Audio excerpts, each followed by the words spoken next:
Welcome. Before we begin, turn off the lights, lock your door, and don't watch this alone. Because tonight, this story is not just horror. It's something darker. The Black Forest has always been known for its silence, not the peaceful kind, the kind that feels like something is listening. 5 friends entered that forest just before midnight. Lucas, Myra, Daniel, Stefan, and Elise. They weren't there to hike. They weren't there to explore. They came for something else. A ritual. They found it online, buried deep, in a forum that most people would never visit. It didn't have a name, just instructions. Draw the symbol. Stand in a circle. Speak the words.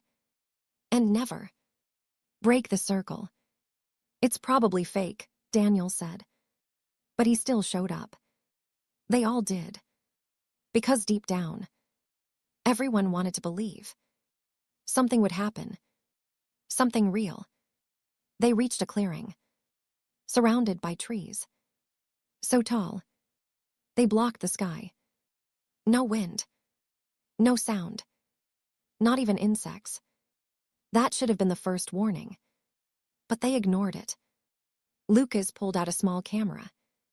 "Let's record this," he said. "If something happens, we'll have proof." Myra laughed. "Or we'll just look stupid." They started drawing the symbol. A circle, with lines crossing through it. Shapes that didn't make sense, but felt wrong. Elise hesitated. "Maybe we should." But Stefan interrupted. "We came all this way. Let's just do it." They stood in a circle, hands almost touching. The air felt heavier, harder to breathe. Lucas read the words. Slowly, carefully. The language wasn't familiar. But as he spoke, something changed. The temperature dropped. Their breaths became visible. Myra stopped smiling.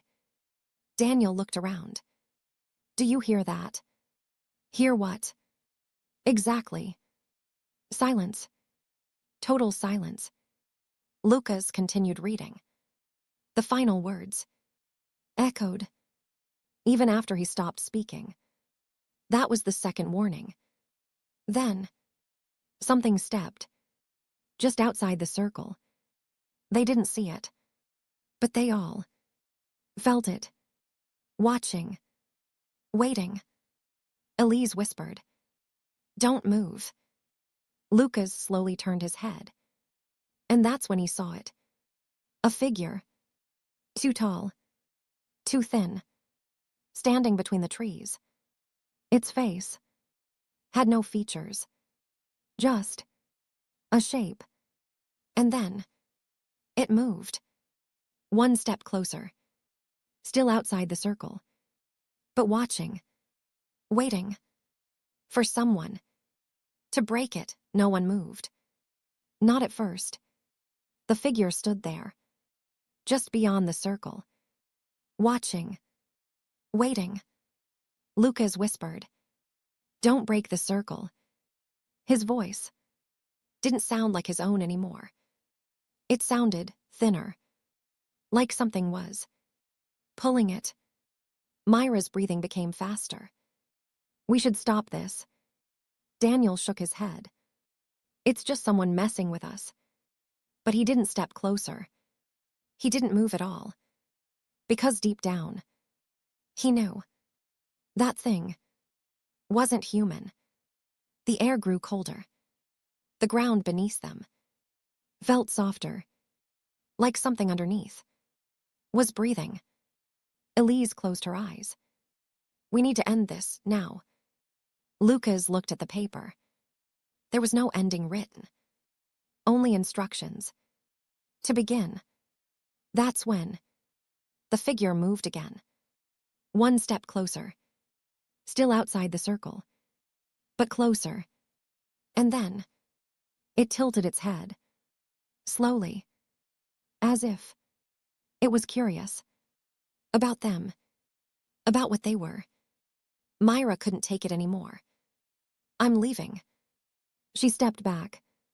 Her foot touched the edge of the symbol. Lucas shouted, "Don't." Too late. The circle broke. And in that exact moment, the figure disappeared. Not slowly. Not fading. Just gone. Silence returned.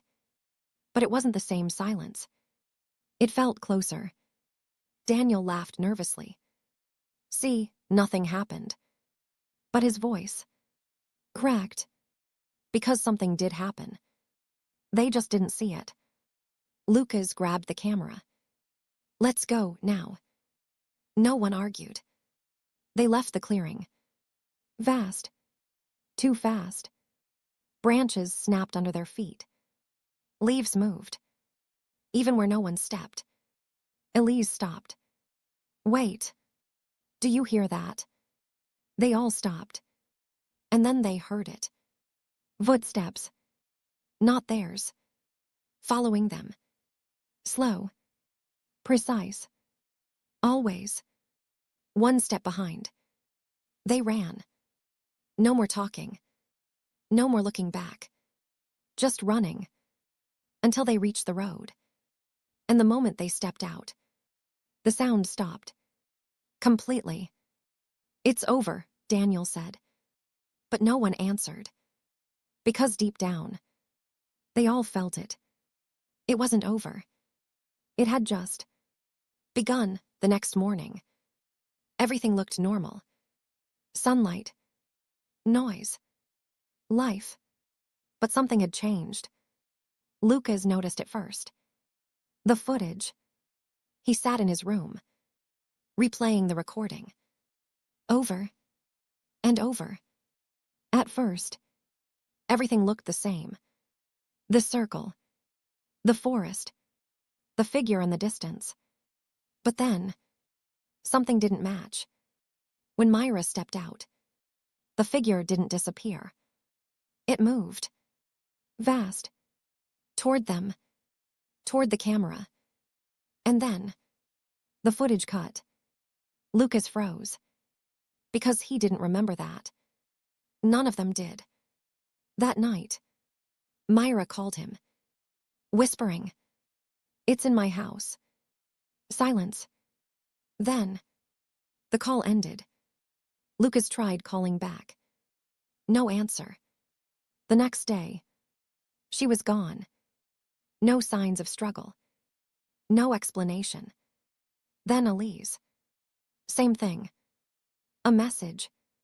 Something is watching me. Then nothing. Daniel lasted longer. But he changed. He stopped sleeping. Stopped talking. And one night, he sent a video. Lucas opened it. Daniel was sitting, staring at the camera, smiling. But behind him, something stood. Tall. Still. Watching. The same thing. From the forest. Lucas dropped his phone. Because this time, it wasn't just in the video. It was behind him. He didn't turn around. He already knew. The ritual wasn't about summoning something. It was about opening a door. And they never closed it. The last thing recorded on Lucas's camera was not a scream, not a struggle, just silence and something slowly stepping closer until it filled the frame. And then it looked directly at you. So now you know the story. The ritual. The forest.